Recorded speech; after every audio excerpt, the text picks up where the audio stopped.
Eureka!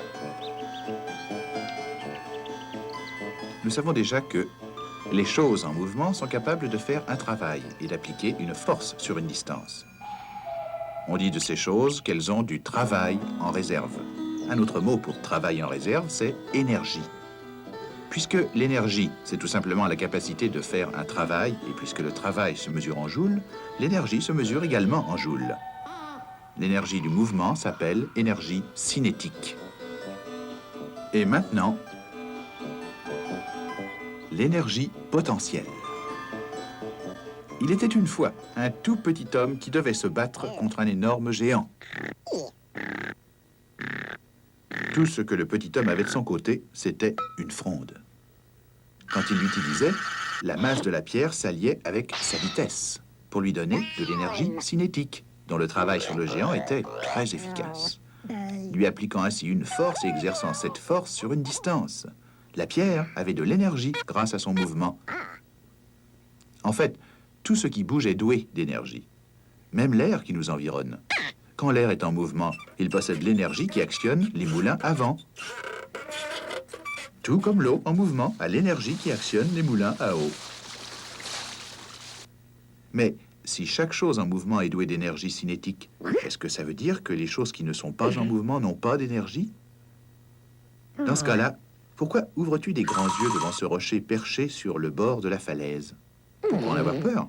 Il n'a aucune énergie cinétique parce qu'il n'est pas en mouvement, et s'il n'a aucune énergie cinétique, il ne peut rien te faire. Il ne peut exercer aucun travail, n'est-ce pas? Mais tu ferais peut-être aussi bien de partir de là. Pourquoi? À cause de la position du rocher sur le bord de la falaise. Jusqu'à maintenant, il n'est pas en mouvement, mais il donne l'impression de pouvoir s'y mettre d'une minute à l'autre. Parce que la force de gravité insiste beaucoup pour le faire tomber de la falaise. Cela signifie que, dans un sens, le rocher a beaucoup d'énergie accumulée en lui, type d'énergie que les savants appellent énergie potentielle ou énergie de position. Le moindre souffle de vent et cette énergie potentielle commencera immédiatement à être transformée en énergie cinétique. C'est comme ça que l'énergie de position devient l'énergie de mouvement. Oh, ne regarde pas maintenant, mais il est temps d'utiliser plus d'énergie cinétique pour exercer un travail sur le géant.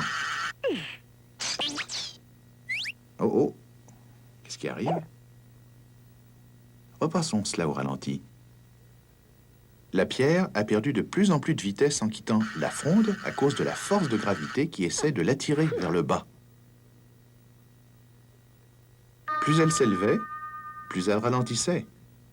Et plus son énergie cinétique diminuait, jusqu'à ce qu'enfin elle atteigne l'arrêt total et n'ait plus aucune énergie cinétique du tout. Et par conséquent, plus de travail en réserve et plus de force à exercer sur le géant.